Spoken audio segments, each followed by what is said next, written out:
I'm not introverted. Why am I talking about introverts? So when I had to pick a topic, I was in my feels. Everyone gets in their feels, right? Everyone knows what I'm talking about. And I chose introverts. So here we are, introverts. What is an introvert? What do you think of an introvert? Real question, go. Somebody that doesn't like socializing too much. Good answer. That's it? It's the one who doesn't like it, not the one who does like it. Alright, that's it? Homebody. Yeah. Someone who gains energy by being like to themselves rather than like being around people. So you actually know what one is. Nice. So a lot of the examples we had were people who don't like being around people. They're shy. They're to themselves. They like to be alone. This is how they regain their energy. It is not every extrovert is shy. They're not connected. How you are shy is... I screwed it up, that's all right. And the real definition of an introvert is a person whose personality is characterized by introversion, a typically or reserved, quiet person who tends to be introspective and enjoys spending time alone. Use the stupid word in the definition. I hate to do that. What is introversion? Introversion is pretty much the ability to lack or not show extroversion. Confusing. What is extroversion? The ability of, the quality of being outgoing and socially confident. So, not shyness.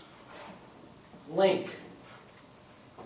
Shyness is not the same. Shyness, the way you are shy, as the definition states, is being reserved or showing nervousness or timidity in the company of other people. Being shy may require you to adjust to new situations or become comfortable in your surroundings. So it has nothing to do with how you regain energy or export energy.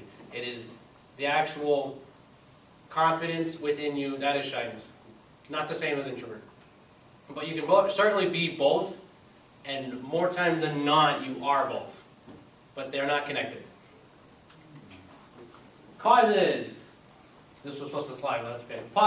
How do you become an introvert? If you want your kid to be an introvert, you can parent it like an introvert.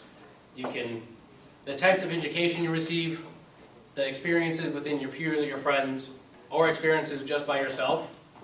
And more times than not, you're just born an introvert. So if your parents are an introvert, they're more likely to raise you like an introvert, and then you become an introvert. But you can be born an introvert and raised an extrovert, and then be an extrovert. But then there's also the way that you can be in the middle. I think it's called, I say it ambient. Most people are ambient, but it's really hard to be dead middle, and the differences of, you normally favor one side more than the other. So in 2011, it's the earliest study they found.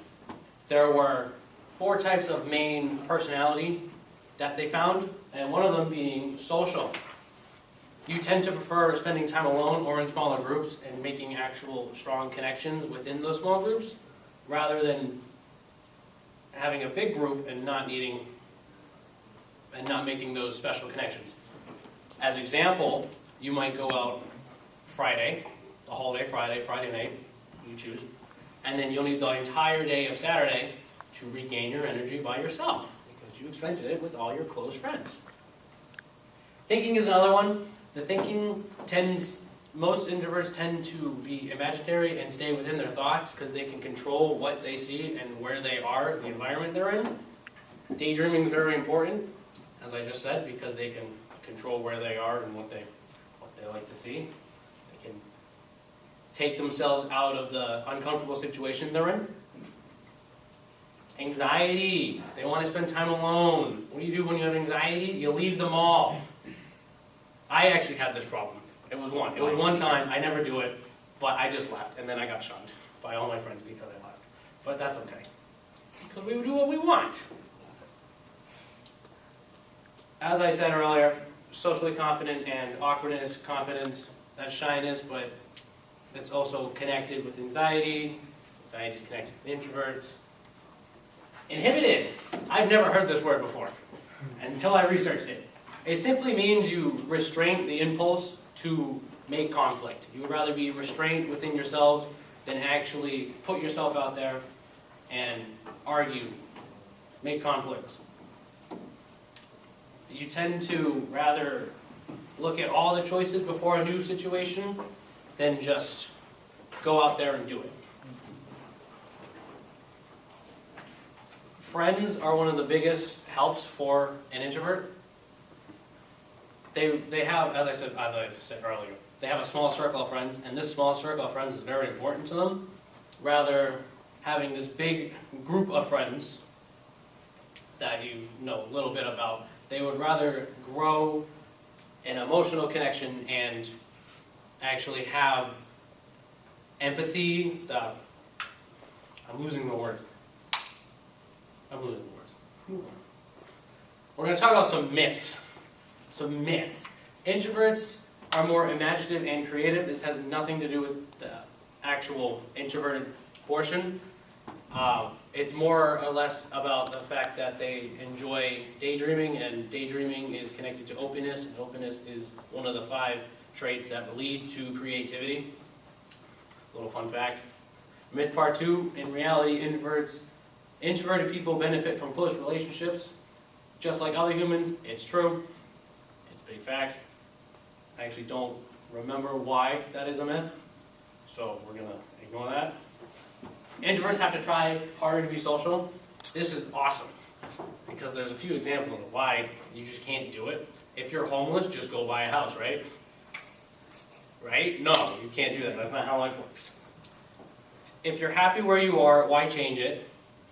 Introverts are happy with their small little groups. They don't want, why put yourself in a situation you don't want to be? Yeah, introverts would rather be themselves. You'll be stressed, you'll be overloaded if you put yourself out there for no reason. Different situations. A big connecting between all of this is you can be introverted, you can be shy, you can be extroverted, you can be shy. Everybody reacts to different situations differently, and everybody has their form of differentness, if you will. Thank you.